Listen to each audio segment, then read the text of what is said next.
ফাতিমা তুমি আমার কথা শুনতেছো না? তোমার কথা তো আমি শুনে যাচ্ছি। না তুমি আমার কথা শুনতেছো না, আমি যেটা বলার চেষ্টা করছি তুমি বুঝতেছো না। তুমি তাসনিয়া ফারিন অভিনীত বাংলাদেশের প্রথম সিনেমা ফাতিমা মুক্তি পেতে যাচ্ছে 24 মে।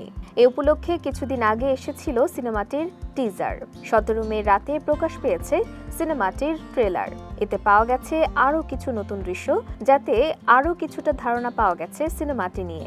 ডোন্ট ওয়ারি, শুটিং এরকম হয়। ট্রেলারটি দেখে ধারণা করা হচ্ছে দুটি সময়কে সমান্তরালভাবে দেখানোর চেষ্টা আছে সিনেমায়। দৃশ্যগুলোতে অভিনয় শিল্পীদের সাজ পোশাক ও মুহূর্তের ভিন্নতা থাকলেও সংকটকে একইভাবে দেখানোর চেষ্টা করেছেন পরিচালক ধ্রুব হাসান। আমি শুধু যে তোমার। ইউটিউবে প্রকাশিত ট্রেলারটির ডেসক্রিপশন বক্সে লেখা হয়েছে, আমি যদি তোমার কথা শুনতাম তাহলে সব কি অন্যরকম হতো।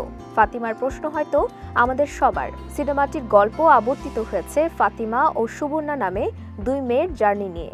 সিনেমায় ফারিন অভিনয় করেছেন ফাতিমা চরিত্রে। আমি কুত্তার মতো জীবন যাপন করবো আর তোমরা নিরাপদে থাকবা।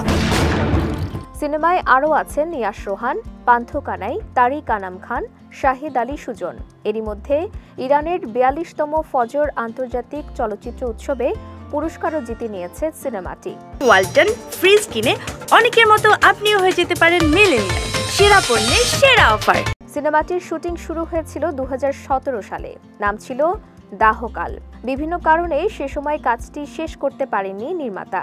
2022 সালে আবার কাজ শুরু হয়। জানা গেছে নামের সঙ্গে সিনেমার গল্পেও এসেছে পরিবর্তন।